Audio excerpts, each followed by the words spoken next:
নমস্কার বন্ধুরা, আজ আবার এসে গেছি একটা দারুণ স্বাদের রান্না নিয়ে। এখন কিন্তু প্রচণ্ড গরম, আর এই গরমে একটু হালকা পাতলা রান্না করলে কিন্তু শরীর মন দুটোই ভালো থাকবে। শরীর ভীষণ ভালো থাকবে, বিশেষ করে বাচ্চা থেকে বড় সবাই খেতেও ভীষণ পছন্দ করবে। তো আমার আজকের রেসিপি হলো শিং মাছের ঝোল। জ্যান্ত শিং মাছের ঝোল কলা আলু পেঁপে দিয়ে আজকের একটা ছোট্ট রেসিপি করে আপনাদেরকে দেখাবো। তো প্রথমেই আমি শিং মাছ কীভাবে কাটবেন তার একটা ছোট্ট ভিডিও আপনাদেরকে দেখাচ্ছি। শিং মাছগুলো যতটা প্রয়োজন আমি নিয়েছি। এবারে এর মধ্যে বেশ 2 থেকে 3 চামচ লবণ দিয়ে 10 মিনিটের জন্য ঢাকা দিয়ে রেখে দিতে হবে।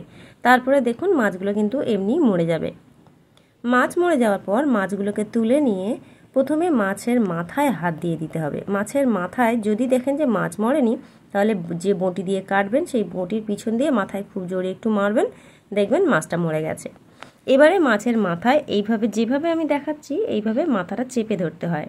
তারপরে প্রথমে মাথার শুঁড়গুলোকে একটু কেটে দিতে হবে। এবারে মাছের দু সাইডে যে কাঁটা থাকে সেই কাঁটার পাশ দিয়ে মাথায় আঙুলটা দিয়ে ওই হাত দিয়ে বটির মুখ দিয়ে চেপে দিতে হবে, দিলে কিন্তু কাঁটাটা ভেঙে যাবে। এবারে দেখুন আমি যেভাবে দেখাচ্ছি হাত দিয়ে এইভাবে মুড়ে দিতে হবে, দিলে কাঁটাটা একদমই ভেঙে যাবে। আর এবারে পেটের থেকে নোংরা যেটা থাকে সেটা বার করে দিলেই মাছ কিন্তু একদম পরিষ্কার হয়ে যাবে। এবারে মাছটাকে যেমন প্রয়োজন তেমন অনুযায়ী সাইজ করে কেটে নিতে হবে। এবারে বলবো মাছটা কিভাবে ধুবেন। এই শিং, মাগুর, ট্যাংরা এই মাছগুলো একটু হরহরে প্রকৃতির, তাই এই মাছগুলো ধোয়ার সময় প্রথমে গায়ে একটু লবণ মাখিয়ে ভালো করে হাত দিয়ে একটু চটকিয়ে নিতে হবে। তারপরে ধুয়ে নিয়ে হালকা উষম গরম জলের মধ্যে আবার একটু দিয়ে ভালো করে হাত দিয়ে চটকিয়ে নিতে হবে। তাহলেই দেখবেন মাছের গা থেকে হরহরে ভাবটা উঠে গেছে। শিং, মাগুর, ট্যাংরা বা কই এই ধরনের মাছগুলো এইভাবে ধুলে দেখবেন আর একটু গা হরহর করবে না। তো মাছ আমি খুব ভালো করে ধুয়ে নিলাম।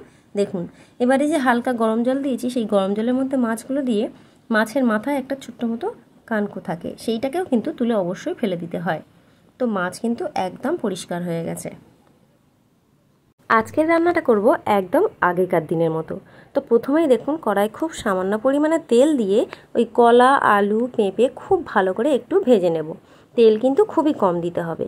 এবারে ভালো করে ভেজে নিয়ে এর মধ্যে পরিমাণ মতো লবণ আর হলুদ দিয়ে খুব ভালো করে নাড়াচাড়া করে নিয়ে পরিমাণ মতো জল দিয়ে দিতে হবে। জলটা একটু বেশি দিতে হবে, কারণ এই শিং মাগুর মাছ একটু সিদ্ধ হতে সময় লাগে।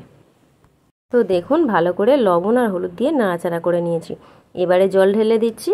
জল যতক্ষণে এদিকে ঝোলটা ফুটবে আমি ওদিকে মাছটাকে রেডি করে নিচ্ছি। মাছের গায়ে প্রথমে পরিমাণ মতো হলুদ, লবণ আর অল্প একটু সর্ষের তেল দিয়ে মাছটাকে ভালো করে মাখিয়ে নেব। এই মাছ ভাজার সময় অবশ্যই কিন্তু একটু তেল দিয়ে দেবেন, তাহলে দেখবেন আর মাছটা ফাটবে না। এই সব মাছগুলো বিশেষ করে একটু শিং, মাগুর, পাবদা, ট্যাংরা এগুলো কিন্তু ভীষণ ফাটে, তো তার জন্য অবশ্যই এতে তেল মাখিয়ে দেবেন, তাহলে কিন্তু আর ফাটবে না। এবারে একটা মশলা রেডি করে নিচ্ছি। এখানে একটা বাটির মধ্যে দিয়ে দিচ্ছি পরিমাণ মতো লবণ, দিয়ে দিচ্ছি 1 চামচ ধনে গুঁড়ো, 1 চামচ জিরে গুঁড়ো, 1 চামচ হলুদ, 1 চামচ কাশ্মীরি লঙ্কার গুঁড়ো। এটা পুরো অপশনাল, চাইলে দিতে পারেন নাও দিতে পারেন। সামান্য একটু জল দিয়ে বেশ ভালো করে মশলাটাকে ভিজিয়ে রেখে দেবো। এদিকে দেখুন কড়াই তেল বেশ গরম হয়ে গেছে, কড়াইয়ের সঙ্গে সঙ্গে মাছটা দিয়ে দিয়েছি।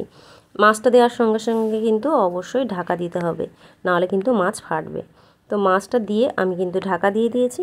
এবারে 5 থেকে 7 মিনিট পর একটু ঢাকাটা খুলে মাছগুলোকে উল্টিয়ে দেব। মাছ কিন্তু খুব ভালো করে একটু ভেজে নেব। এই প্রচণ্ড গরমে এরকম হালকা পাতলা ঝোল খেতে কিন্তু আমাদের ভীষণ ভালো লাগে, তাই একবার হলেও বাড়িতে বানিয়ে দেখতে পারেন। আশা করছি ভালো লাগবে। বাচ্চা থেকে বড় সবাই ভীষণ পছন্দ করবে, আর এটা শরীরের পক্ষেও কিন্তু খুব উপকার।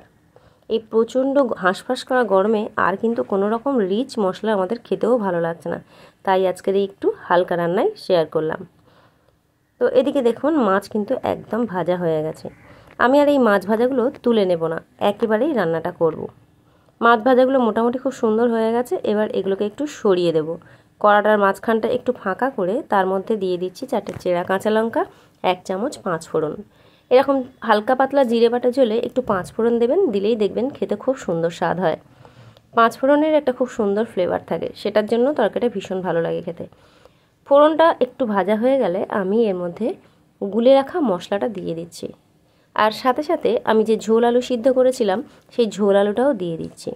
এবারে একসঙ্গে সব কিছু ভালো করে নাড়িয়ে নিয়ে মাছটাকে হতে দেব। তো দেখুন এখানে গুঁড়া মশলাটা দিয়ে দিচ্ছি। এবারে দিয়ে দিচ্ছি সিদ্ধ করে রাখা কলা আলু পেঁপের ঝোলটা।